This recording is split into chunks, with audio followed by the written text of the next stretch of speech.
Welcome back to the Republic of Arsenal live again. Lads, I'm going to jump straight into this. We're a little bit strapped for time today. As you can see, we're doing it at a bit of a funny time. We're usually kind of night owl here on this channel. So we're on the early shift here today. But we've plenty to discuss. A good Arsenal performance, plenty of goals, a clean sheet, lots and lots of positives. So as I said, look, we're going to dive straight into it. So I'm going to introduce the panel here. So first of all, Dave hopefully will be on the way. We're missing a player here today at the moment, so hopefully Dave might pop in just in case if anyone's watching and you get a shock with an Irishman popping up on the screen. Don't panic, it is planned, it's fine, so don't worry. So who I do have here at the moment, I have Scott from the Red Cannon. So as always, thanks for joining us, Scott. No worries, mate. Pleasure to be here as always. Yeah, happy days. And we have a new face on the panel today. Kind of a new face. We have a new screenshot, but for anyone wondering, he's coming through on audio. But we've got one half of the Arsenal Therapy podcast making his debut here today. So James, great to have you. Pleased to be here. Thanks for having me. Yeah, no problem at all. As I said, really, really good to have you here, yourself and Scott, and hopefully we'll be joined by Dave. As I said, we're a little bit tight for time today, so lads, you might have to jump in and stop me rambling because, as you can see, I'm already rambling. It's what I do. So yeah, as I said, look, Arsenal played Sheffield United, a 7 o'clock kickoff on Sunday, and plenty of positives. Look, there's going to be a couple of talking points, I'm sure, that we're going to touch on, but we're going to jump straight into it. So first and foremost, what I'm going to do is I'm going to throw up the lineups here. There was a couple of talking points with the lineups. I'll just make that a bit bigger on screen there. So, yeah, look, I'll start off with James. You're making your debut here today. So, I'll start with you, James. So, yeah, look, there was plenty of rotation in this squad, and there was plenty of what I would have said going into this game was maybe a couple of causes for concern, maybe that left-back position and that. But looking at that, when you first seen the lineups, what were your initial feelings? I was a bit surprised, actually. I thought he would rotate it a little bit more than he did. I thought we would see some of the kids in the lineup, but because obviously we do have that game midweek that we have to sort of prioritize because it's the biggest game of our season. But I was surprised to see the strength in there. There was some good first team players in there, and it was certainly strong enough to get the win, which obviously we did. As you said, Xhaka at left back was a bit of a surprise, but I think he held his own, and he really did make that position his own for the time being. So it was I really enjoyed the lineup. Yeah, definitely. Like as you said, I was probably expecting rotation as well. Yeah. And as you did point out, Thursday is kind of, I guess, in a sense, make or break for our season. I know a few people haven't quite agreed with me, but I'll give my thoughts a little bit later on. But yeah, definitely a few surprises in there in a couple of senses. Look, we knew we were going to be without the captain, Aubameyang. He was off with an illness, apparently. David Luiz, Odegaard, Smith Rowe and Tierney. So plenty of players missing. But to be fair, I think had most of those guys been fit, Scott, they probably wouldn't have featured anyway. No, I don't think they would. So I think, I want to touch on that Aubameyang thing. I'm not 100% convinced that he did have flu. I don't think anyone's had flu for about 6 months. So I think there might have been a bit of a stretch into the truth there. But to be fair, for me, I no real great shakes not seeing Aubameyang in the lineup. And for me, the standout person when I saw the lineup that I was happy to see was Mari. I touched on it recently that I think he should have started on Thursday, and I was good to see him get some minutes. But as I say, it was more the formation, I think, that caught us all unaware, wasn't it? I did my watch along and completely ballsed it up. I did what I thought was I thought obviously Xhaka was going to be in the middle, Saka at left back. I've got it all set up on the screen, the graphics and whatnot. So did BT Sport, and then all of a sudden 2 minutes into the game, I realised we completely haven't got it right. Yeah, that's it. That caught me off guard as well because generally the first time I see the lineup, I'll be sitting on Twitter and Arsenal's Twitter will post the lineup. But the way they do it, they just give a list. You know, they don't give. That's a nightmare. I hate it that they do that. Every time. So, of course, I looked at that and I said to myself, right, I can see Bukayo Saka playing. I see Granit Xhaka, Danny Ceballos, Thomas Partey. I presumed it was going to be Saka at left back. And I thought Danny Ceballos was playing as our sort of number 10 because we've seen him there. I think that's what we all had, wasn't it? Yeah. So I actually put out on Twitter, I was a little bit late getting back because Sundays, as I've told a few people before, Sundays are a nightmare for me. I'm really under pressure. So the 7 o'clock kickoff was an absolute godsend for me because I barely made it back just for the start. About 5 minutes before kickoff, I caught the lineup. So I didn't have an awful lot of time to really delve into it too much. So basically switched on the game and kind of took it from there. And I sort of said, hang on, what position is Bukayo Saka playing here? Because within the first couple of minutes, I saw him at left back. I saw him at left wing. I saw him at right wing. And then I seen him playing. He was everywhere. Absolutely everywhere. Everywhere. And I put out on Twitter, I was like, I have no idea where Bukayo Saka is playing, but I absolutely love it. And again, like James, I'm sure I don't need to, I'm sure everyone's probably going to agree, but this versatility from Bukayo Saka is just absolutely immense. Like, how important is this guy? He is our star player at the moment. I don't think you can overstate. I don't think you can overstate how good he is. I said I was on at halftime on Scott's watch along, and I was watching it, and I said he's so energetic. That was the one word I used. He was just everywhere. He's just so quick, creating chances. He's just. If we were to lose him, we'd be in big trouble. Yeah, and jinx it, James. Just don't even mention like losing. Seriously.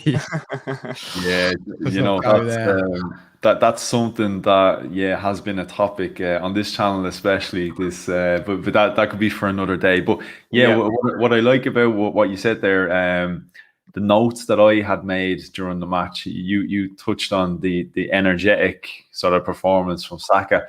And within the first couple of minutes, like Scott, we've talked about this Arsenal starting, and it's a slow start, or sometimes we get a quick start. This one, I felt as though we'd started quite well, and I noticed, as James said, there was energy, and I haven't felt that in the last couple of games without Martin Odegaard, but I could kind of feel with Bukayo Saka sort of playing as a 10. There was and Martinelli out on the left. There was a different energy and a kind of a more intense press from Arsenal, which definitely came into play later in the game. Did you pick up on that from the start? Oh, yeah, definitely. I don't know, you mentioned that on the fan cam with me at the weekend. We spoke about this, but it was just that there was a lot of, they're just hungry. If you've got young players that want to impress, and this is what I love about Saka is he's cemented a first team spot. Like, he is a starter, arguably the first name on the team sheet, but he's continuing on that trajectory, and that's why he is so important, because his ceiling is so high and he wants to be involved. And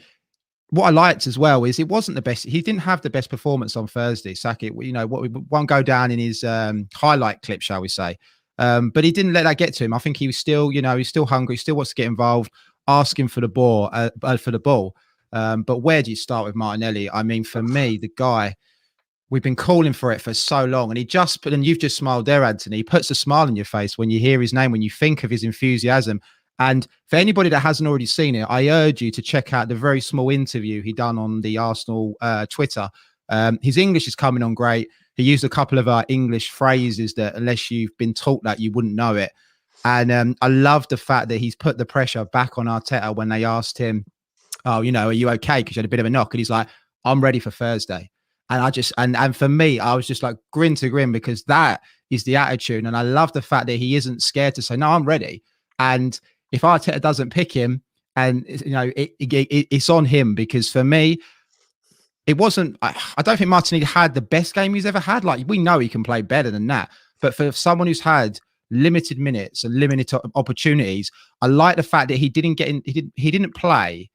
And for some players, especially youngsters, what they do is they get an opportunity and they feel like, and we've had players in the past that are guilty of this. They'll come in and think, right, I've got an absolute pull a worldie here. I've got to do something amazing to justify being picked. Sometimes the simple balls are enough. And I think that Martinelli got that balance just about right. He was enthusiastic. He wanted the ball, but he kept it simple when he needed to.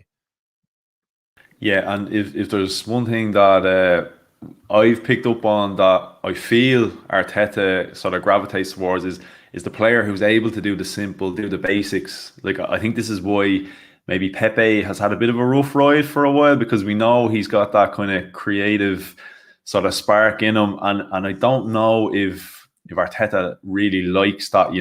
I think he likes a player to be a bit more structured and, as I said, do the basics. And maybe that's what has kept Martinelli out of the side up till now. We know he's had the injuries, so I was fully expecting that it was going to be a kind of cautious sort of bringing him back into the team, because like we all want to see him there. And as you said, Scott, like, you bring up his name and you can't help but smile, and especially when you see him, and we will go into it, but he got himself a goal and that, and it's just great to see. And I watched the interview and I absolutely love, for two reasons, I love that he said he's okay for Thursday, because one is because we've seen him pick up a knock, but as fans, that's what we want to hear. You want to hear the player come out and say, no, look, I'm okay, I'm fine, like, don't worry. So it puts us at ease, and at the same time it keeps that pressure on Arteta, because Arteta can't really turn around now and say, well, I had to rest him because he picked up a knock. So he's come out. Get the flu.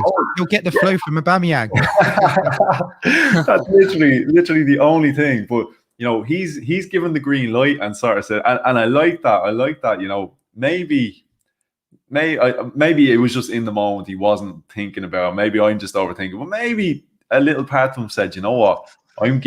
He could be in excruciating pain, but he's saying to himself, I'm giving nothing away here, because I don't need another excuse for this guy to put me back on the bench again, because it's happened too many times. But it was one of a number of positives, definitely. And it seems to be a case of Martinelli always seems to be a positive, every time we see this guy play. But he's definitely something that I want to go into a little bit more in depth a little bit later on. So, as I said, look, there was plenty of, I suppose, in a sense, surprises with the lineup, but in another sense, not that surprising, because as we've said already, we've got the biggest game of our season coming up against Slavia. It's absolute must win.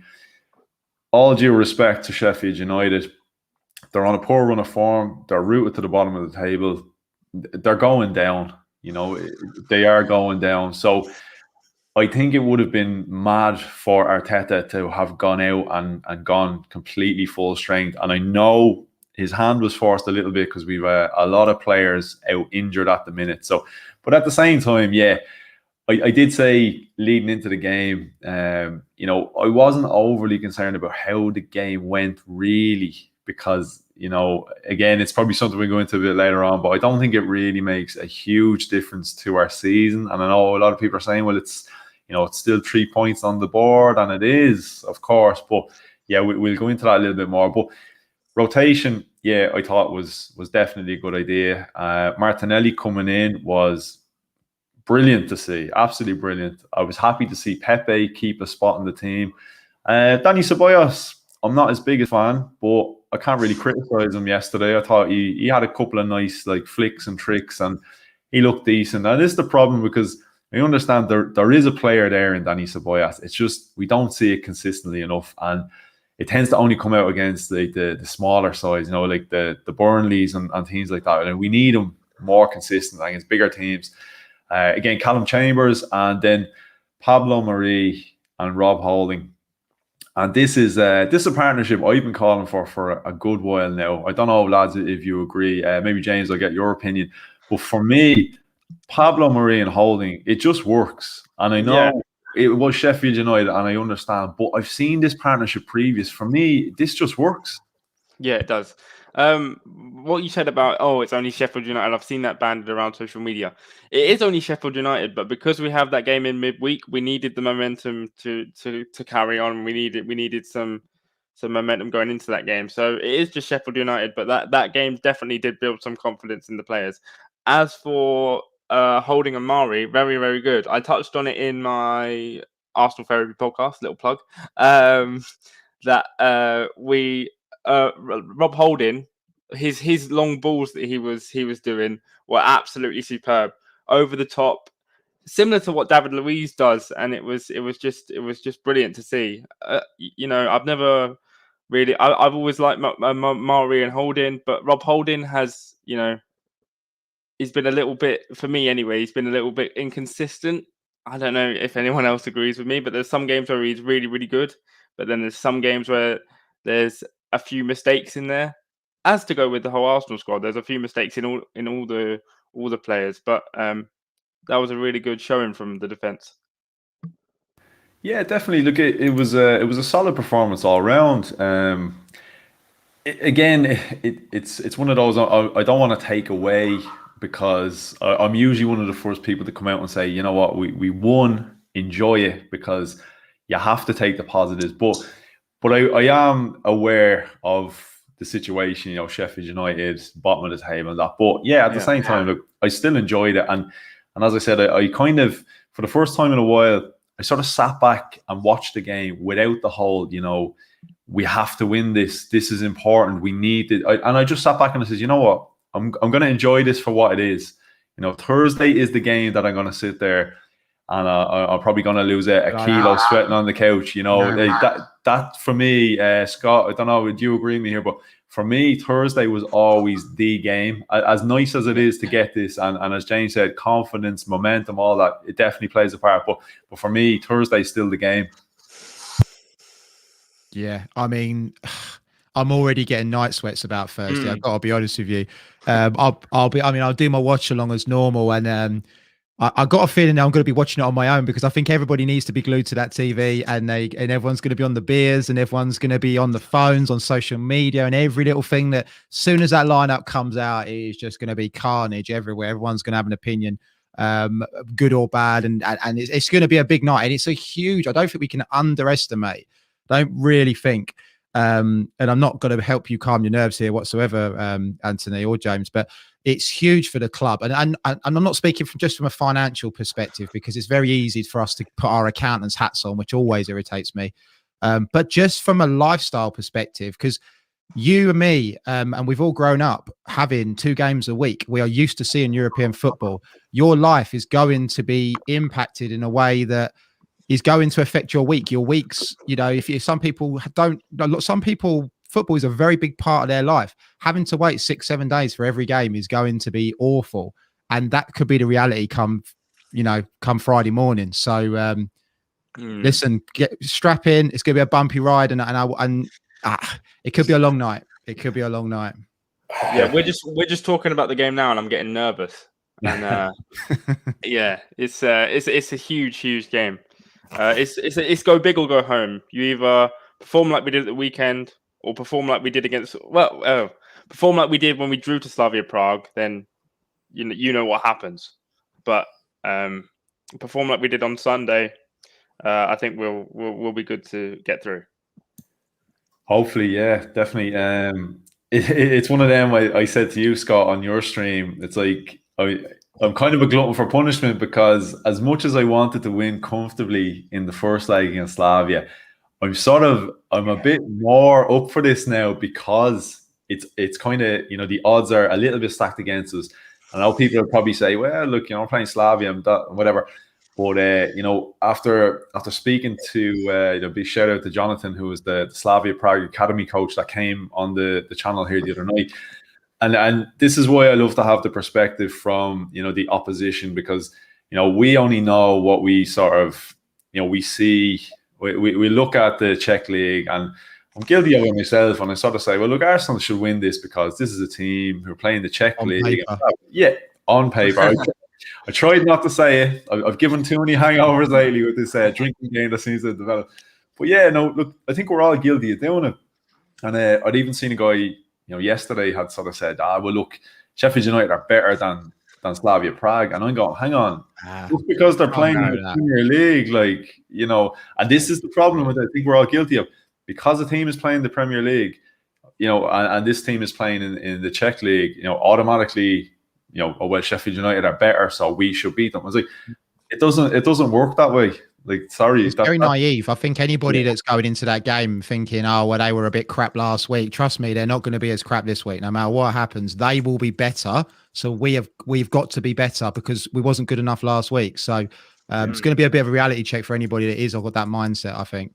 Definitely. And they've got momentum because they won at the weekend, and I think they're 37 games unbeaten. They win every week. They're used to winning games. Teams don't lose. The teams that don't lose games, they have this inbred confidence. These smaller nations in Europe, many a time, not just us, Arsenal, many English clubs have come unstuck going to these kind of clubs and thinking we're bigger and better. And you'll get found out pretty quickly. You will do. That's something I said kind of with respect to the likes of the Europa League in the past. We might get drawn in a group against like a side, just say, I don't know, a Swedish team or whatever. And again, this term on paper, we're the better side, whatever. But you could easily get caught out in a game like that because, like I said, with Slavia, they've got that momentum, they've got that winning mentality, the never say die attitude, and that can be the difference at times. You go into it, maybe Arsenal took that tie for granted. Maybe they went into that game and said, well, yeah, we've enough about us to get through this. And definitely when we scored, I think the last 5 minutes, we said, yeah, job is done here. But as we touched on in that kind of first leg review, especially with Jonathan there, he said, well, like, this is the attitude, like Slavia do not lose games and they will not accept losing games. And he even went on to say, I think it was the game just prior, or it might have been the game just after. I think it was the game just prior to the Arsenal game. They had their goalkeeper sent off in the first couple of minutes, and they still went on and managed a 0-0 draw because they're just determined not to lose. And you could see up to the 93rd, 94th minute, they believed that they could get something. And people have said, well, they didn't play particularly well, and that is true. But they have better players to come back, and they didn't play well, but they still got a draw. They still Another thing, Anthony, just to butt in quickly there, is that your guest, forgive me, I forgot his name now, so sorry about that, but your guest who came on and we was on the channel the other night, who obviously is involved with the club, I really got from him this competition is like massive. That this is their Champions League, with it actually not being a Champions League. To them, this would be what we would feel like going into a quarter or a semi of a Champions League. It means a lot, and you saw that on the pitch when they got that equaliser. They knew how big that was. Yeah, definitely. Like I said, we sometimes take it for granted because being a Premier League team, but Jonathan said, the likes of that financially, like that's what, like, they need it. They need it. Maybe we talk about, we want to get back into the Champions League so we can attract players and be like, these teams need it almost for survival at times. Some of the maybe not Slavia, but there's teams, kind of lesser sides in there. Their survival almost depends on the financial side of it. But just in the meantime, we've been joined by Dave. So a big shout out to Dave for coming on. Sorry for disturbing your lunch break there, but big up to you for the commitment. Yeah, look, it's my channel now, so look, I have to make sure everything's going okay as well. I couldn't leave you alone with it. I just always have to make sure I'm watching you. So yeah, I suppose touching on Slavia there, look, as you say, there's no better substitute than winning, so I suppose when they're coming in, they're looking at it, we got a draw at the Emirates the other night, so they've nothing to fear. They're used to winning games. They're off the back of winning the Derby the weekend. We'd be the same if we beat Tottenham the weekend before Sunday, and we were going to play Slavia on Thursday. We'd be saying we've nothing to fear. So why would they? I suppose the only thing is, what I'm gathering is, I don't know, is there the potential of the two wingers, Sima and Olienka? I think they might be doubts. So we should, I suppose, play into our hands nicely as well. And then you might have the opportunity of maybe playing something similar to what we did against Sheffield United, as they probably wouldn't have as much a threat on the wings as they might have had, with the two of those. So look, fingers crossed they're not playing. And I suppose that all that will help. But look, I think if we play well and we do our job right, we should still win. Yeah, definitely. No, I agree with you. But look, we'll go back to the Sheffield United game, and Dave, just while you were away there, we sort of touched on the lineups and that. But there's the first goal. I really want to talk about that first goal, because that goal for me was it was almost a bit of a throwback goal to the Arsene Wenger era. And I looked at it, and I put it out on Twitter. I said, you know what? That was some Wenger ball we just saw right there. Like, that was Jack Wilshere against Norwich. Not as good, but look, it was up there with that kind of style. Dave, what were you thinking when you saw that? You know, Chambers to Partey, gives it to Lacazette, 1-2 with Xhaka, and the flick from Dani Ceballos, and Lacazette with the finish. Like, Wenger would have been proud of that one. Yeah, I was sick, because they said he'd have been toasting a whiskey to that, I think, over in France after that. But yeah, look, I suppose I can't say what I really felt about the goal, because it hasn't passed 9 o'clock yet, so I have to keep it PG. It was a great goal. But yeah, look, we're capable of that at any time, you know, to score goals like that. It's just everything else that probably is our problem. But yeah, look, Ceballos was like Guti Sunday night with all the flicks and the tricks and everything. Yeah, he was like a new man. So maybe some say because he had maybe a little bit of a license to play kind of more forward thinking, did that suit him? Potentially, we don't know. But he's kind of been out of form the last couple of weeks. So it's nice for players to come in as well, you know. Give Arteta options, give him a headache. That's what a manager wants. You want a headache picking the team. If you could pick the same 11 every week, then something isn't going right. But yeah, look, it was a good performance. I know we have to put it into context as well and everything like that. They didn't really lay a glove on us or anything. It hadn't kind of that same Premier League kind of intensity, you know, or tempo or anything like that. We were kind of allowed to do what we wanted. I like what we saw, like from our own point of view with the formation, with Xhaka playing left back. I was kind of thinking, what's going on here? But I suppose it worked. I suppose coming in that inverted position, he's kind of still ending up in centre mid, you know. So maybe it could work if we're coming up against teams like that for the rest of the season, then maybe that might be the option, as opposed to kind of shoehorning Cedric in, because I think you lose kind of your balance and the attacks when it comes down that side with Cedric.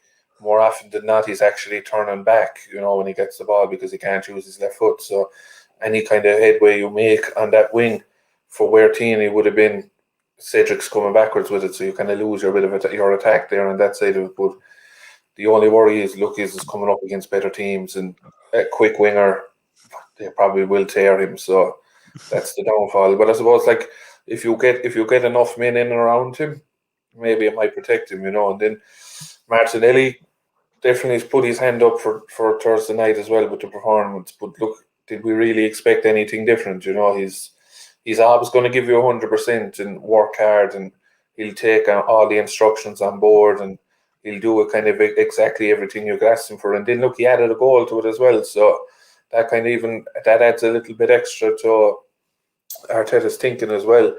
Xhaka was good in number 10. Again, I suppose you could play him in goals and he'd probably still be good. Yeah, look, all round it's good.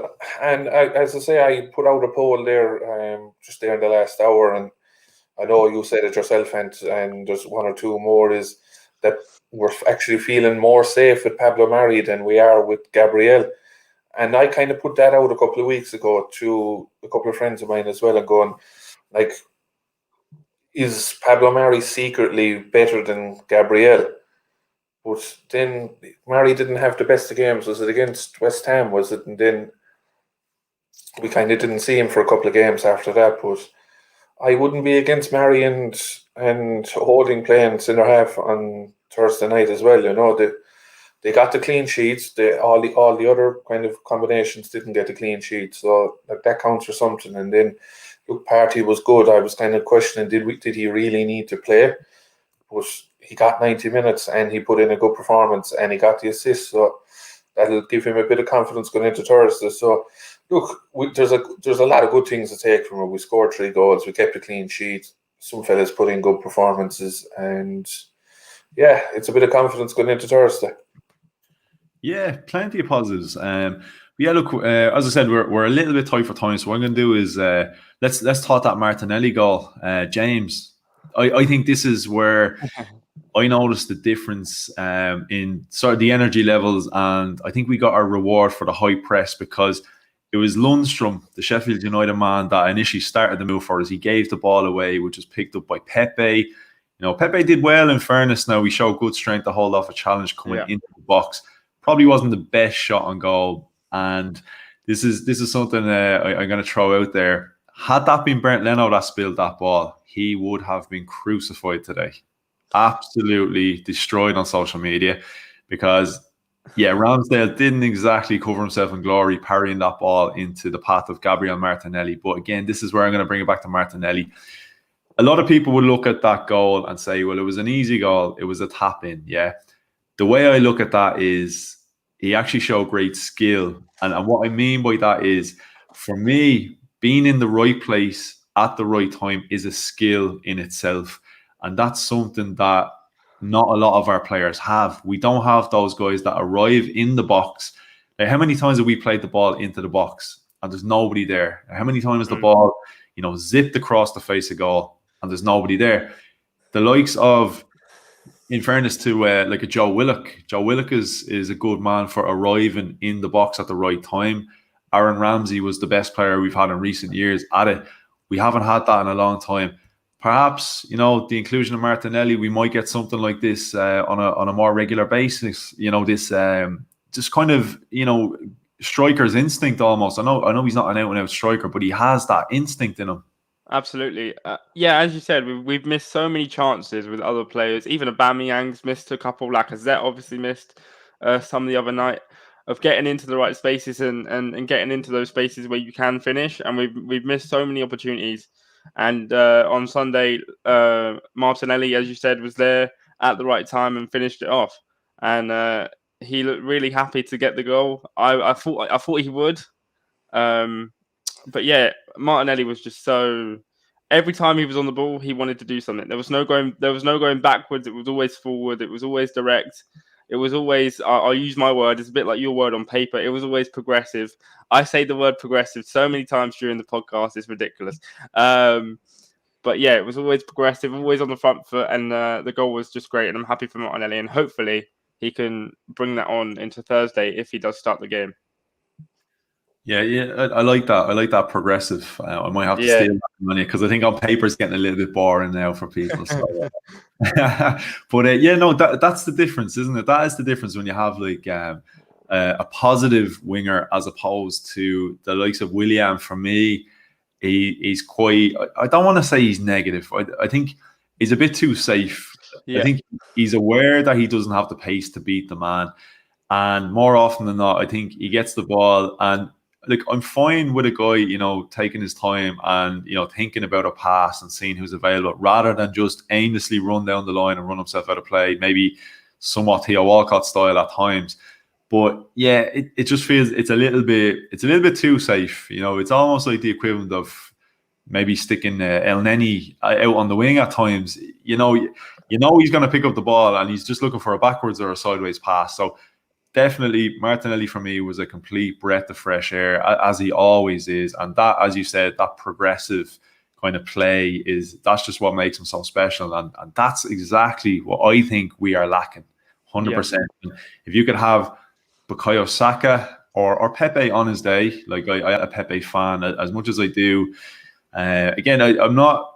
I don't think I criticize. I critique, of course, definitely, but I'm not one of his biggest critics. I know that there's a player in there. Again, this is just like Dani Ceballos. It's just we don't see this player often enough for me. But Bukayo Saka is Mr. Consistent. So Saka right wing, Martinelli left wing. Yeah, it's hard not to get excited about that. But what we do is we move on to the third goal. And Scott, I'm going to go to you for this one. This, for me, this was a glimpse of the real Thomas Partey. Picks up the ball. I think it was Callum Chambers played it to him. Little drop of the shoulder. That movement. That movement for me, the last couple of games has been a little bit lazy and a little bit, I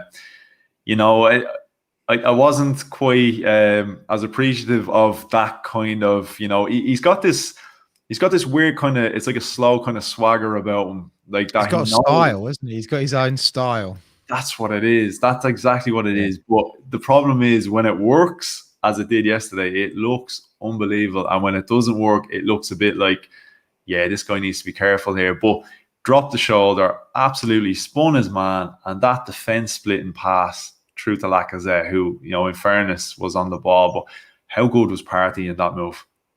Yeah, I mean, he's threatened it, hasn't he, all season? There's been glimpses. I mean, every single time he comes onto a ball from 30 yards, I'm waiting for that 30-yard opening account worldie that we've seen on the YouTube clips, haven't we, for Atletico? But listen, I mean, for me, if I was going to sum up his season, it's been, I wouldn't say it's been poor. It certainly hasn't been poor. I felt like he looked so amazing in them first few games. We did hype him up. He was the new Vieira literally overnight. The statue was getting ready. We did jump the gun a bit, and obviously injuries are injuries. And as we've all, as we're aware, he's never had a serious injury. He comes to Arsenal, and there it is. That's that's how you come into Arsenal, and that's what happens. But listen, that moment was that's just quality, and not everybody's got that in their locker. Like you touched on, is that when it goes wrong, it goes wrong. And I'll never criticize a player for trying to make something happen. For me, Alexis used to give it away loads, but when he gets it right, he got it right. But I see stats, with Bruno at United, like they get rolled out all the time about, he's give it away a million times. Listen, every single club in the Premier League would take him because you don't care, because he's going to get it right at some point. The thing I will say about Partey that has, and I've touched on this a few times, I think, on some streams, is that I still feel like he's adjusting to the pace of the Premier League. And by that, I feel as though he expects more time on the ball than he's going to get. In La Liga, he probably has that time to pick out those passes. And it is coming on. And I think he is starting to learn because for some reason, it does feel like he gets muscled. I don't know if you guys disagree. Maybe someone in the chat. But sometimes it feels like he gets muscled off the ball too easy for someone for his size and his structure. But I think that's more of a balance thing. I feel like, as you mentioned, we've said about his style. I think he's on his toes quite a lot. He's very fluid, very soft. And that's great. You can be fluid and soft. But when someone comes into you, you will lose it. And he gets caught in possession sometimes. But listen, he's going to be massive for us in the coming years. We've got to keep him fit. And he could be the guy. He could be the guy that takes us to that Europa League glory in a couple of weeks. And that 50 million is going to be money well spent. You never know. Could you imagine if he lets off a shot in the final? I'll take it Thursday. Don't need to wait for the final. And it just goes straight in. That's the only thing. That's the only thing I'd say about Partey is his. Don't fault him for trying, but every single time he's on the ball, more often than not, he tries the audacious shot, and I'm like, we could have had a chance there, and then you just took it and then run with it and shot. But we could have. It's like this. You're on stream and you go, "Whoa, there it is!" Just gone flying past us. We could have easily built up another chance with another player in that passage of play that you basically just ruined. I don't want to be critical because I'm not one of those people, but Partey's getting there, and I think when he gets to, I hope he does get a new number next season. When he gets his number 5 number that he always has, he should be good. But what I find with him, is like compared to what we would have had with our other midfielders, he gets that ball into the forwards quickly. He's not passing it sidewards. He'll play a slightly harder pass, but that's going into Odegaard, or it's going into Saka, or it's going into Lacazette. He's willing to play that pass where Elneny and those don't seem to play that pass. So, look, as we said, on paper, he probably gives away the ball more than everyone else. But that's the thing. That comes with the territory as well. But you can see, like, he got the assist, was it against Newcastle for Aubameyang's goal as well. So his passes, when they come off, they're more often than not, the players are 1v1 as well, so they are harder passes to take. As well as what I see as well, he can almost beat a player without actually taking a touch, he kind of feints to the left, or he'll kind of let the body roll and all that as well. Like, normal midfielders don't do that, it's he's a classy player. Like, it's just a matter of keeping him fit. Some were saying because Xhaka wasn't centre midfield kind of with him, he was kind of a lone holder midfielder. He kind of knew all that territory was his, and he kind of knew all that role was his. Maybe did that suit him better as opposed to kind of having a partner with him where you're kind of sharing the role. He knew I need to be here, I need to be there, whereas he's kind of trusting Xhaka to be there. Do you think, and this is to all you guys, do you think that normally when you got the Xhaka and Partey midfield, is it me, or does it feel like the other players they give the ball to Xhaka more than they do Partey? I don't think that's definitely not a tactic. I just feel like I don't know whether Xhaka's more available, or is it? I don't know, but it just feels that way. So perhaps that's what happened on Sunday. Perhaps Partey just got more of the ball.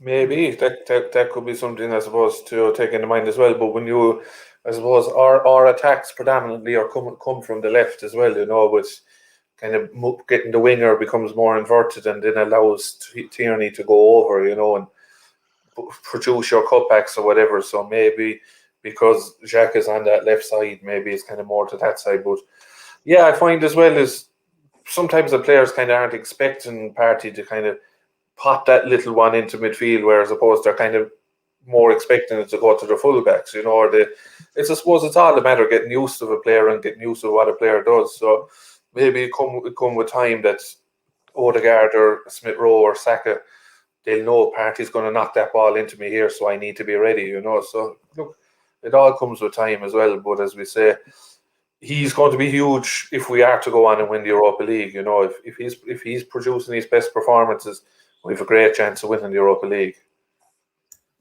Yeah, definitely. Look, plenty of positives there. And I think it's always going to be the way when a guy arrives and we know how good he can be. It's hard. It is hard.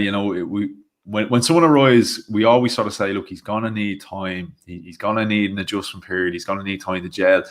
I think we don't quite afford the same, the same allowances for a guy that, we say, well, this guy's, up there. He's pretty world class. They still need the same time to adapt and same time to adjust. But because we expect so much, I think that's the problem. We don't give them the same time you would give, say, look a Gabriel or something, coming over. From Ligue 1 in France, and that we didn't know an awful lot. We knew that there was potential there, and I think a lot of us are willing to we can see the potential, but we're giving him a bit more time to adjust. Where with Partey, we're just, I think, expecting him to hit the ground running, and I've done it myself.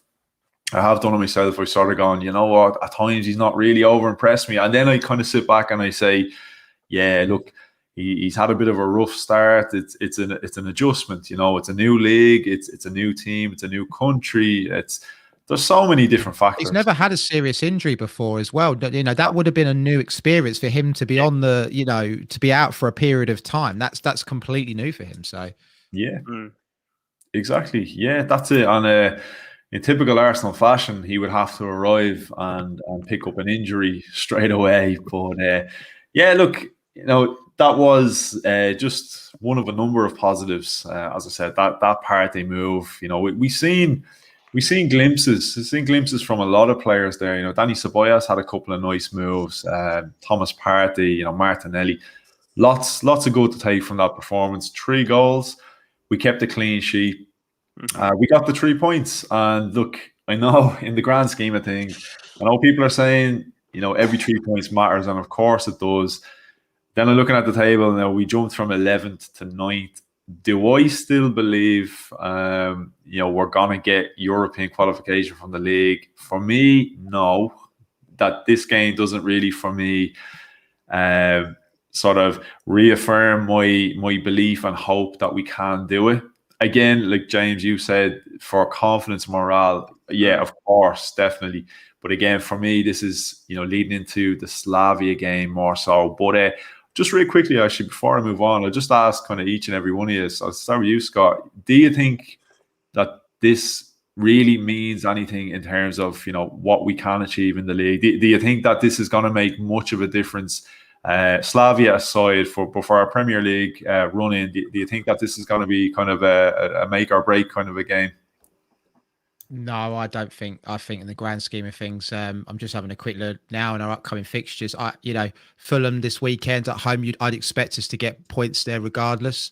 Although Fulham are coming on, Everton at home. Everton's not going to be easy. Newcastle away, they got something to play for.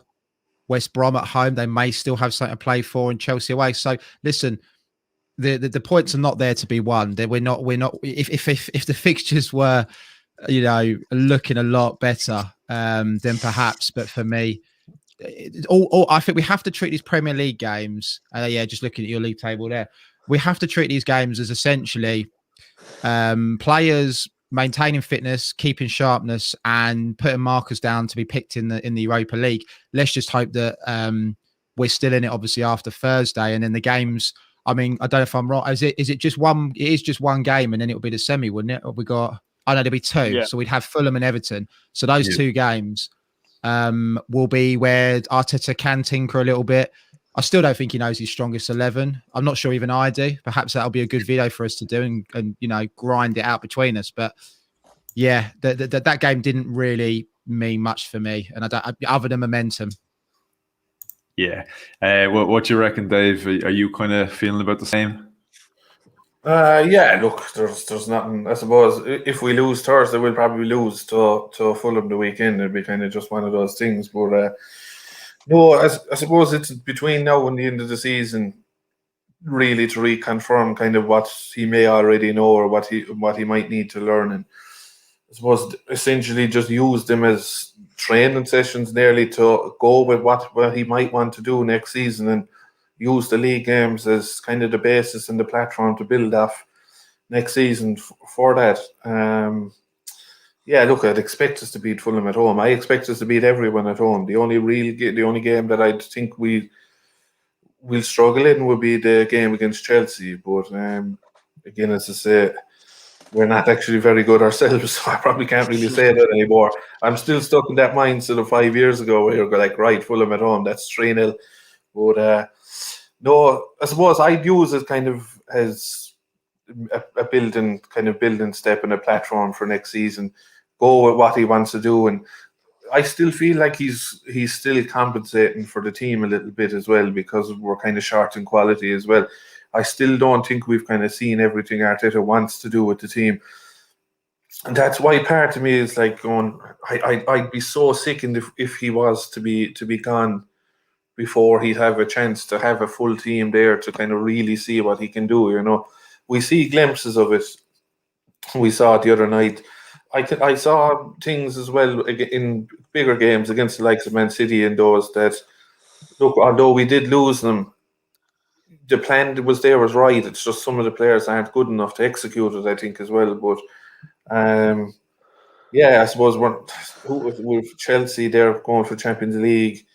Fulham, they're fighting to stay up. We have kind of teams there that have stuff to play for as well, so you can't necessarily go into it on the beach as well, or you could take a couple of beatings before now and the end of the season as well, I think if he goes out of the Europa League and he continues not to get results then in the Premier League, although they're dead rubbers, people aren't going to stand for that as well, so suddenly those games become massive for his future, so I suppose the key thing is getting through Thursday night, and then you can kind of relax it up, and then Sunday we'll probably see a changed team and go from there as well. But just touching back as well on the game Sunday, and we made 3 subs. We brought on Willian, we brought on El Neni, and we brought on Nketiah.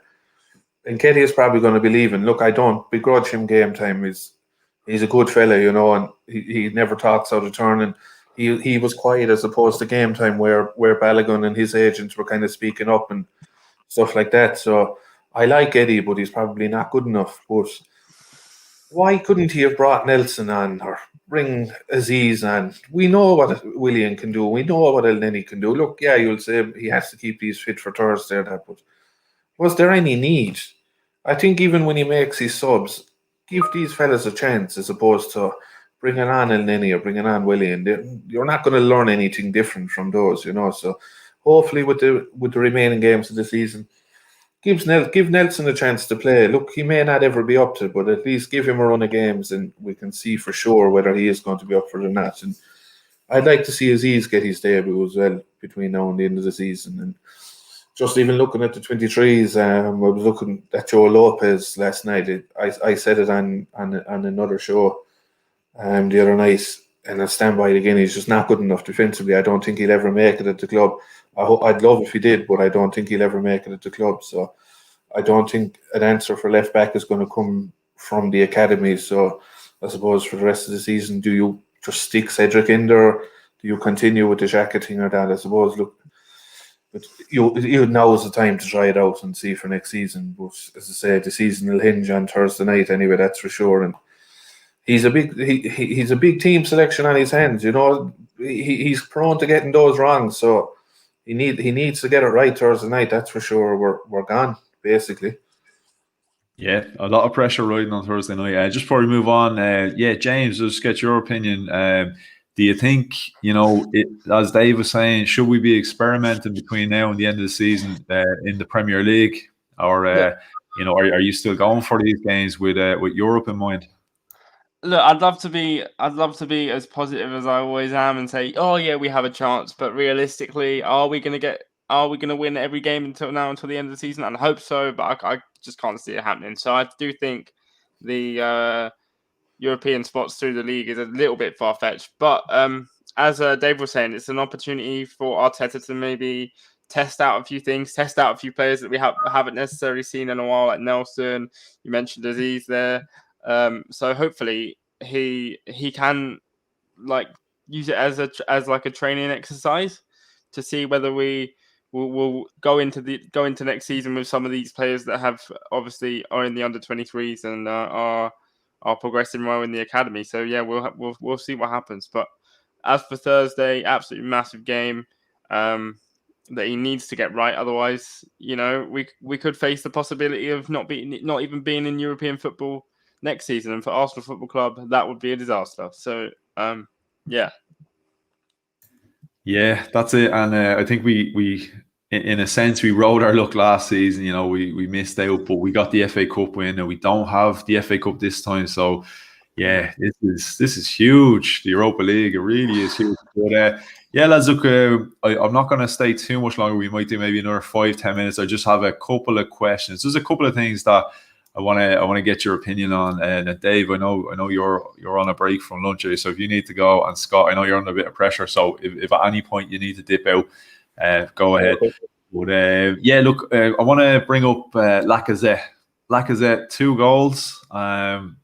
We've seen two sides of Lacazette. We've seen Lacazette against Slavia that missed. I wouldn't say it was a sitter. Because he had a lot of work to do. It's just he made it look very, very difficult. He made it look probably a bit more work than it needed to be. And then we seen Lacazette, against Sheffield United.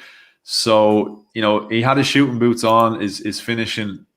Lacazette, what are we doing with Lacazette? Scott, if an offer comes in for Lacazette, you can see his record there. He got his 50 goals. He got his 49th and his 50th goal. Now, we signed him in 2017. Is that enough? And I know he offers a lot more than just goals, link-up play and whatever else. But to elevate Arsenal to the next level, are we hanging on to Lacazette, or is it time to cash in if there's a bid and we go elsewhere? I'm in so two minds with this. I really am. One quick question, one easy answer to your question is no. Them stats are not enough. That's not. If you'd offered me that when we bought him, I would have passed. A lot of people were skeptical at the time that it was a bit of a pen merchant, wasn't he, in the French league, and that. Has he been a huge upgrade on Giroud? If we go pound for pound, not pound for pound, but if we go minute for minute, has he actually? I look at their numbers and quickly doing the maths in my head, probably not. But listen, I'm probably going to flip flop on this a little bit between now and the end of the season. So if you see me deciding to do a stream in a day or two or a week or two, and I contradict myself, I apologize now. But for me, I've been caught in two minds because yes. He is the less of two evils, and I will use the word evils this season because Aubameyang's been shocking. And as I think I said to you the other day, if Aubameyang don't score, he does nothing. When Lacazette doesn't score, he gives you something. So something is better than nothing. The question we got to ask ourselves, and what Arteta and everybody's got to figure out this summer, is are we happy with something? For me, if we want to progress and get to the next level, giving him a new deal is not going to do it. You're going to get more of the same, if not less. However, we are in a predicament with Aubameyang. Allegedly, we're going to announce in the coming days that Balogun is signing on. So, I mean, that's going to have an impact if he is going to be in the first team next season. Perhaps this is all preluding to a Lacazette departure. And as far as how much would I take, again, I'm really on the fence with it because I'm concerned that his form, although he had a shocker the other night, his form hasn't been too bad. But it hasn't been his best run of games, but he hasn't been too bad. Players do this around contract negotiation time, and I'm not actually even convinced. This might be one for another day. I'm not 100% convinced that Laka is actually that bothered. I think he's open to leaving. I don't think there are players in our team that desperately wouldn't want to leave, and I don't think he's one of them. If a good offer comes in, he'd be well open to going. Yeah, well, look, I guess he's approaching that age and that stage in his career now where he's got to make that decision. Do I commit to Arsenal or do I chase one last big move? Because he's 30 now, or just about turned 30. So yeah, it's decision time, not just for us as a club, but for Lacazette as a player.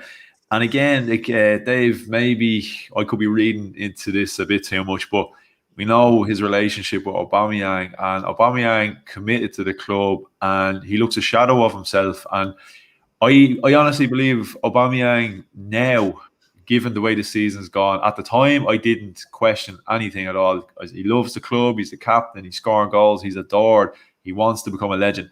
Now I'm saying to myself, did he really want to sign that deal, or was there nothing else on the table and he took it? Is Lacazette going to look at something like that and say, well, I see how upset my mate is this season, do I want that? Yeah, look, I suppose it's it is one of those things where he's kind of he's going to sit back and assess, and he's one big deal in him, as you said, the same with Aubameyang. So if he feels the Arsenal deal is enough to get him by, and that's what he's happy with, he possibly will stay. But that's down to whether I think we have a year, we can trigger a year's extension on him. So even at that, I think if we trigger the year's extension on him, you'll keep him for another year. It's not going to cost you a lot more, but then you are going to lose him for free probably once he hits 32, because there's not going to be a big offer coming in for him or anything like that, so you probably will see him leaving for free after that. But I suppose if you're playing with one of your mates and that kind of thing, it is always hard to leave.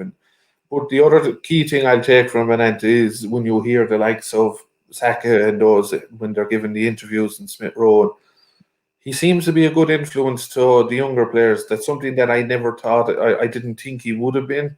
He didn't strike me as someone that would kind of talk to the younger players and kind of give them tips and kind of take him under his wing a little bit. Look, that's not knocking him as a man or a person. I just didn't think he was kind of that type of player, But I suppose that counts for something as well, because when you look at it, we kept David Luiz again for another year for something similar to that kind of being that mentor type and a good person in the dressing room and that. Looking at his stats, no, not good enough. But the only thing is he's got away with it because of Aubameyang. I think if we didn't have Aubameyang, he'd have been in the spotlight majorly for that. That's probably the stats of maybe a backup striker, and you'd have maybe a centre forward that would probably have 90 in the 124 or whatever, that kind of way. So maybe something like that. I'm like Scott, and I just really don't know what I'd want to do with him. Look, I know it's not riveting inside or anything like that, but I really don't know. I don't know whether I'd want to keep him or not. Look, he's not a bad fella, and he doesn't seem to be causing trouble or anything like that as well. So all that counts for something. It's just, I wouldn't be against him as a backup striker for a new centre forward, but if we're not going to sign a centre forward, is he going to be enough? In that case, no. I don't know what I do with him. I suppose he had a good performance the other day, and then he had the shocker against Slavia. That's kind of been him summed up. Look, but when you look at it then as well, is he's a good record in the derby, and I've seen a good record against Liverpool and that as well. He seems to always do something and pop up with something as well, So whereas Aubameyang might when all the attention is on Aubameyang, he seems to kind of relish in that role of kind of he's a bit more freedom and stuff like that. So yeah, look, if we were to give him another year's contract, I'd be okay with that, but I wouldn't give him 3 or 4 years. No, I wouldn't do that. I'd rather sell him rather than 3 or 4 years. Yeah, and see that's what it might come down to now. As I said, he's obviously going to be looking at Aubameyang, and Aubameyang got 3 years, looking at the likes of Willian, and surely he's going to be saying, well, look, I want this bit of contractual security for the future. Look, it's probably his last real big contract. So yeah, definitely decisions have to be made. But James, are you hanging on to Lacazette maybe in the hopes of, even for a season or two, while you bring through the likes of a Balogun, who we're looking at hopefully re-signing now, or like, are you hanging on to him because he does seem to be a good influence? And yeah, like I try my best not to read too much into stats, because I don't think stats tell a full story. And okay, you look at it and say 50 goals. It's not unbelievable. It's not awful by any means, but he does offer something different. And as Dave said, he's taken me by surprise as well with kind of the influence he has with the younger guys. So is he a bit more valuable than maybe we give him credit for? He is definitely. But what I'm kind of undecided. If he was to be sold tomorrow, I wouldn't have a complaint. I'm on the fence. If he was sold tomorrow and we bought in a better centre forward, maybe you've seen the likes of Edouard being linked to the club in the summer for £15 million. Yes, he's been performing well at Celtic, but can he jump up and make the jump to the Premier League? I'd definitely give Lacazette a year extension, because that won't cost as much if we just trigger that on its own. But I can't see him staying longer term, as in like 3 or 4 years time, because I just think he will he'll get older and he will probably decline, and we'll have to see what happens. I did see a comment in the chat that said maybe we should trade him for Aouar. Really, I don't. I don't think we'd be that lucky. Yeah, go on, Dave. What were you going to say?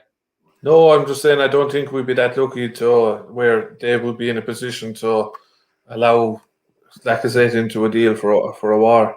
No, I don't. Deal. I don't think that will happen either. But who knows? I'll tell him maybe I'll pull some strings. But for me, I definitely keep Lacazette for a little bit longer to see what he can do, because obviously he is, aside from goals, he does have a good work rate. He always defensively he's quite good, always tracking back, always trying to win the ball back, and works well with Aubameyang. Obviously, we haven't seen much of Aubameyang this season, but hopefully they can rekindle their connection that they used to have. But look, the summer is massive, and we'll most of these questions will be answered in the summer. Yeah, definitely. It is a tough one. Yeah, I can see everybody seems to be on the fence with regard to Lacazette. I'm not seeing anybody really kind of definitively saying, no, 100% get rid of him. I'm not seeing a lot of people saying 100% keep him. Everybody seems to be a little bit like, I can understand keeping him, but at the same time, I could understand if we have to sell in order to do something else. So it's a tough one. But yeah, look, just quickly before we go, another one here. Granit Xhaka at left back, Dave. Are you thinking this is a potential future role for Granit Xhaka, or are you a bit like me where I'm looking at his performance the other day and I'm saying he did a job, but again, I'm not getting overexcited because, as I did say, with all due respect, we played bottom of the table Sheffield United, who offered absolutely nothing in the way of attack on the wings going forward. It was relatively easy. Like, you probably could have stuck Matt Ryan in there at left back and he would have done okay. Are you buying into this, or are you thinking, yeah, this is just putting a bit of a band-aid over here, and we definitely need to try something new? I know you are not sold on the idea of Joe Lopez, and that was a guy, again, probably just because he's the obvious left back choice from the youth team. I sort of said I'd like to see someone like Joe Lopez given this run instead of trying out Granit Xhaka in a position that I know he's not going to play. And this is with regard a Premier League kind of run in. Obviously, in the Europa League, I'm not going to throw in a young guy like that's unproven and untested. If you're going to be safe, then yeah, I'll go with Xhaka in the Europa League. But with regard to the league where I feel like you can experiment a little bit, we are going to be looking for a backup left back. I know it's not going to be Granit Xhaka. You're not going to take him out of midfield on a permanent basis. Is there a point in playing Xhaka in the league at left back?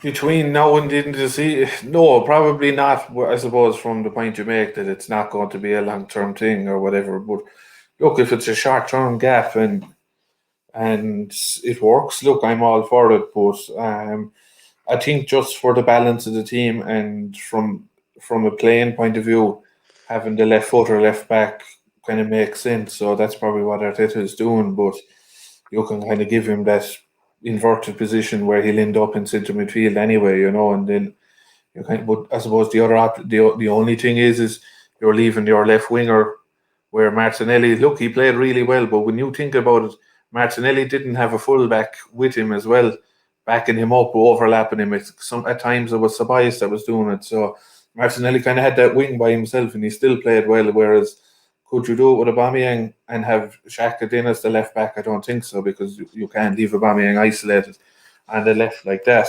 I couldn't see if I was to say yeah and then we lose, then I'd probably be on the opposite, saying why did he do that? But I suppose we said we'd no problem with Chambers starting against West Ham or against Liverpool because he played well against West Ham. So why not the same thing for Xhaka? I suppose while Xhaka did play well there, I think Cedric was rested because he'll be playing Thursday night.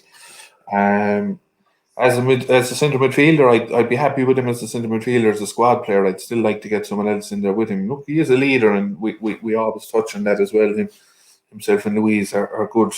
They're always they're the two most vocal along with Tierney, and they're kind of captain material, but we can't give it to either of them really. But from a left back, I would play him there if I knew that Sima was injured for Slavia Prague. If Sima is fit, I think you have to play Cedric. So I would kind of pick my team off whether Sima will play or not. Good option, maybe. I don't. If you start him in midfield, you can't really move him in there after the time as well. I think he either has to start there and then move, as opposed to starting centre midfield and move him there.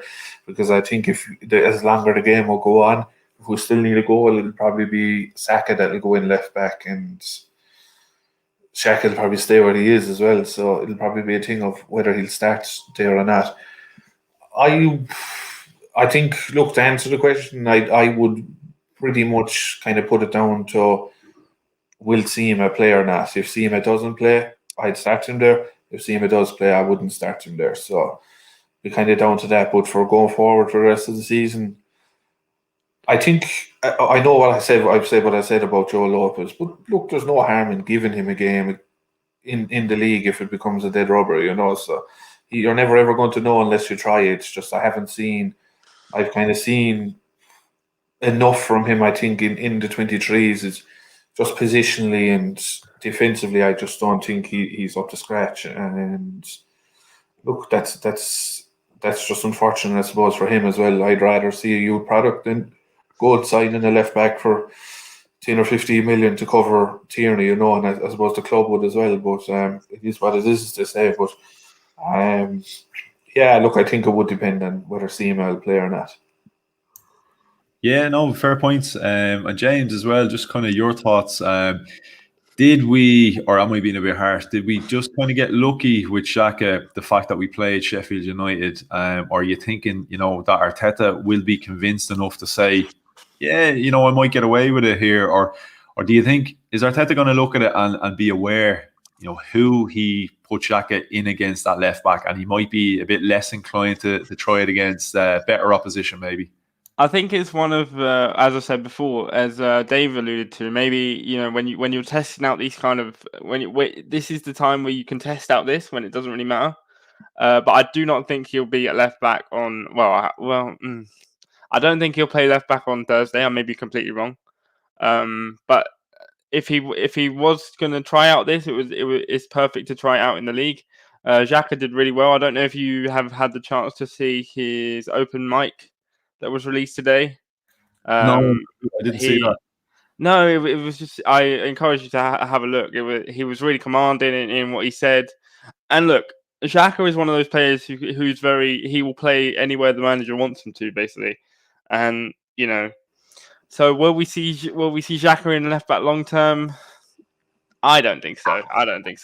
I think that one of the factors is our ever-growing injury list as well that Arteta has to contend with. But hopefully in the summer we maybe sign a left back. I know we've been linked with a right back in Hakimi, but hopefully we can go out and sign a left back that can cover Tierney, because the way Tierney's looking at the moment, he looks like he may be out for the rest of the season and maybe even beyond. Yeah, and James, while you're there, the next one I'm going to quickly throw in just before we finish. I'll put both of them out there to you, so as not to take up too much more time. Martinelli, Pablo Mari, what's your opinion? Are these guys ready to start against Slavia? I think Martinelli, I would start Martinelli against Slavia purely because of the performance he put in on Sunday. And the fact that maybe his words in the press conference, maybe it would have spurred Arteta on to, think maybe I should give him a go, because he was starting games before. And when he got that injury, maybe it's a case of, kind of easing him back into the team. I know Pep Guardiola did a similar thing with Phil Foden, and when Phil Foden was injured, a lot of the fans was like, "Where is Phil Foden? We need Phil Foden." And now look at Phil Foden. Look what he's doing. Look at what he's doing now after his injury. He's starting every game. He's scoring in the Champions League against Borussia Dortmund. So maybe there is an element of time there, but yeah, I do think he will have some part to play in Thursday's game. As for Pablo Mari, I'm encouraged by him. I think he's developing really well. Obviously, we saw it in the back end of last season how good he can be. And this season he has been injured a few times, so we haven't really got to see that as much as we probably would have liked. But hopefully now is the time where he can come on and make a return to what he was doing before his injuries. Yeah, and Dave, you're thinking coming into the Slavia game, are you going to chance Pablo Mari and Martinelli? And look, how do you think we're going to get on? Do you see us going through? Or can we do it? To start, I would start. I think I'd probably go with Pablo and Rob Holding. That I think they seem to have a good partnership together, as well as we always talk about that great performance against Chelsea there in over Christmas when we had Martinelli and starting as well. The two boys there, as they're shown, they're the two boys that played centre half that day as well. So. They seem to kind of have a better I don't think Gabriel and Holding works, to be honest. And I think that's why you saw Mari Holding, you saw David Luiz and Gabriel. That's what works together. So Luiz isn't there. So by consolation, does it become Mari and Holding? I could probably go with that. They didn't put their foot wrong the other night.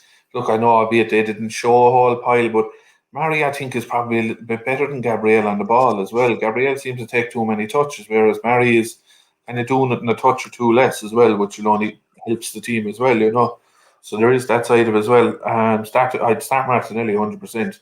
Even if he doesn't have a good game, you're still getting 100%. Whereas with the likes of Willian and Aubameyang, if they're not kind of playing well, they're kind of the head is down and they're kind of strolling around and kind of strapping around. So whereas it's a game for Martinelli as well, have the pace on the break as well, where you'll have Lacazette and then you'll have Xhaka, maybe Odegaard or Smith-Rowe and then Martinelli. That will cause Slavia problems because of the pace that we'll have, and then Martinelli will add work rate to that as well, So I think it's a no-brainer really to start Martinelli, considering he played so well the other night as well. I think he's forced Arteta's hand, and James is touching on it there as well with regards to the interview. He said straight out he was ready to play and he's fine. So he didn't leave that to Arteta, and he didn't leave it to people going, oh, will he be fit or not? He was straight out that he was ready to play, and that's kind of the character he is, So look, I know there is protecting him and all that kind of thing, but you need to. The team needs to win, and the team at the moment, I think, has a better chance of winning with Martinelli in it, as opposed to Willian or Aubameyang. Going on to our chances, we've as good a chance as any. Going on and seeing the job through. Even as I say, if they score, it doesn't really change the whole pile as well. We still need to score. So I know if you don't, obviously you want to keep a clean sheet, but if we were to concede, it doesn't change a lot. So I suppose there is that small cushion there as well. I had said that I would have took any results we would have got once we kept a clean sheet and then went over there, so we kind of knew then what we needed to do. But look, as I say, it's 1-1, so do Slavia stick or twist as well? They're probably asking those questions as well. You can't play. How do you play for a draw? I suppose is always the question as well. So, what do Slavia do? So you just, I suppose, take that into it. I think the team selection will come into it. I think Xhaka and Martinelli just there, and I think in the last half an hour or so, they said they're declared fit and ready to play. So at least there's that. And then look, whether Odegaard or Smith Rowe are fit, that would be a boost as well. But I just don't want Arteta to kind of go back to the experienced players that kind of haven't ever served him well, really, and go with Aubameyang and Lacazette, or even go with a Willian and Lacazette or Aubameyang up front and Willian in the wing. Don't go back to these players. They're letting him down too much. So don't put your hopes on them in your biggest game of the season, because they're only going to let you down again. Yeah, and definitely look, if there's something that I took from the first leg performance, I definitely think looking at the two sides, we definitely had the beating of them for pace. And I know it was a bit of a makeshift back line and that, but I think if we're smart, we'll go with the the energy and the pace, Martinelli and the likes that they can bring. And while they're on form, stick them in there, because we've seen it too many times. I always use Pepe as an example. He seems to take a step or two forward, and then he gets knocked back a couple because he does something really well or a few good performances, and then he's gone out of the team again. So go with the form players, Pablo Mari as well. Just quickly on Pablo Mari, like, I think people are quite surprised, I think, when Pablo Mari has a good game. And I'm kind of sitting back and I kind of go, I don't know why you're surprised. Like, this guy was rated as one of the best centre-backs in the Brazilian league when he played for Flamengo. And whatever you want to say about the Brazilian league, there's plenty of good players coming out of that league. So, clearly he's decent. Clearly he knows what he's doing. Man City invested in him when he was younger. I know he never made it into their team, but they saw something in him. So clearly there's a player there. With regard, him against Gabriel, like, I'm expecting he'd be a little bit more developed. He's had a bit more first-team football. He's a bit older. He should be a little bit better than Gabriel. So look, but James, I want to get your thoughts now on the Slavia game like that. How do you see it going? Do you think we can? Are we going to go through the $1 million question? Are we going through? Yeah, I think we are going through. I think if we play Martinelli and potentially Smith Rowe and Odegaard, if they're back fit, I think we will. I think we will be too much for Slavia Prague. That's just my honest opinion. But there's always a side to me that goes, maybe we'll have a mistake in us or something doesn't go right. But even today, even when we're speaking about it, I'm getting nervous and thinking about how we're going to play. It's the biggest game of our season, and if we get it wrong, it's going to be an absolute disaster. So for Arteta, for the club being not in Champions League, and just for the general feeling of the club is not going to be good if we don't get a result out there at Slavia Prague. Yeah, I fully agree with you, and I completely understand that feeling of nerves. It's kind of a nervous excitement. As I said, I'm aware. I'm completely aware of what's riding on this. I know how important it is, but at the same time, Like I said early in the stream, I'm a bit of a glutton for punishment. I think I almost enjoy the fact that I know how important this is, and it definitely adds to it, the nervous excitement of it. So I'm absolutely buzzing. I'm buzzing for the game in a nervous way, definitely in a nervous way. But yeah, for people who are watching, you probably noticed Scott and Dave had to run. As I said earlier, we were a little bit. I said a little bit tight for time, but me being me and me rambling the way I ramble, obviously I ran over time. But a big shout out to Scott at the Red Cannon. Do sure you check him out, and Dave at Out and Out Gunner. So absolutely top lads. But James, just before I let you go, just while I still have you here, I ask everybody this question because everyone is so divided with regard Arteta. I want to know your feeling. I know. I think I know. I like to think I know what is going to happen, whether we get knocked out or whatever. I have a feeling that either way, he's going to be allowed to continue into next season till maybe at least Christmas time or whatever. But just from a personal point of view, if we were to get eliminated and miss out on Europe through the Premier League, if you had a choice, would you be replacing Arteta, or would you allow him the time to continue and try, remold the squad in the summer? Absolutely, I would not get rid of him, because you've got to understand we're in a process of trying to get back to where we need to be, and I think chopping and changing managers isn't the way to go about it. Yes, you may get a manager bounce of, say, like 2 or 3 games, you'd probably win and get results, but then it's just going to crumble down to the exact same point we were at. And I think if you give Arteta time, he's one of those managers that can potentially build us and mold us into where we want to be. So I'm not one of those that go, oh, Arteta in, Arteta out, because I do believe there is something there, and I do believe he's creating something. And when he does get the players, if we decide to spend, if the Cronkies decide to pull out the checkbook, but that's a whole different story. But I do think he'll stay in a job, and I do think he'll be our manager going into next season, even if we do get knocked out. Yeah, I do agree. I do agree with you. And yeah, as you said, it's all ifs at this club, isn't it? If Kroenke backs on that, because again, this is very much a debate for another day. You need a couple of hours with this. It would. whether he's going to get the actual backing, and you replace him, and will the next man get the backing, and do we just keep running around in circles? I think people are looking at all the issues. The manager's the issue, the squad is the issue. But my feeling is, first and foremost, again, this is a whole different episode, but my feeling is, first and foremost, the issue has to start with the ownership. And until that's addressed, we're going to keep on, running into these same issues and problems. But as I said, that's that you're gonna need a couple of hours for that one as well. So yeah, you will do. But look, big shout out to you, James. I really enjoyed having you on today. So it's been absolutely brilliant. Thank you for having me. Yeah, anytime. But just before we go, give yourself a shout out there and let people know check you out.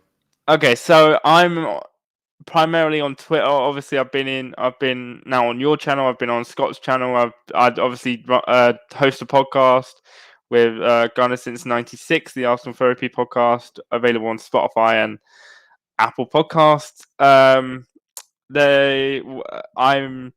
So I'm primarily on Twitter. People have been asking me whether I will start a channel. It's not something I'm looking to do now, but hopefully maybe in the future some things will happen. But yeah, if you just want to follow my Twitter, I talk about Arsenal, do my daily prediction polls and stuff like that for every single game. And yeah, just really enjoying what I'm doing at the moment and the opportunities I've come across doing these shows and doing the podcast. So it's been fun. Yeah, and it's kind of similar to myself, how I kind of got roped into doing this as well. I like you, I didn't really have much intention of having a channel or anything like that. But yeah, it's a kind of cool experience when you appear on different panels and stuff, and you start to find your feet. So look, hopefully if you decide to go down that road, we'll definitely back you and we'll support you in it. So look, as I said, big shout out for coming on. Really enjoyed having you here. Shout out to Dave, Out and Out Gunner, and to Scott as well at the Red Cannon. And look, big shout out to everyone in the chat. A couple of good questions in there. Plenty of people watching as well here today, so really do appreciate it as always. And as I always say, don't forget to like, share, subscribe, and follow the panel. So absolutely top guys. So yeah, look, we leave it at that. I think we've burned ourselves out talking about any more about Slavia and the Europa League. I think we just have to wait now. We've just got to wait till Thursday. Nervous, excited, but yeah, can't wait for. So look, yeah, we'll leave it there. So come on, you Gunners.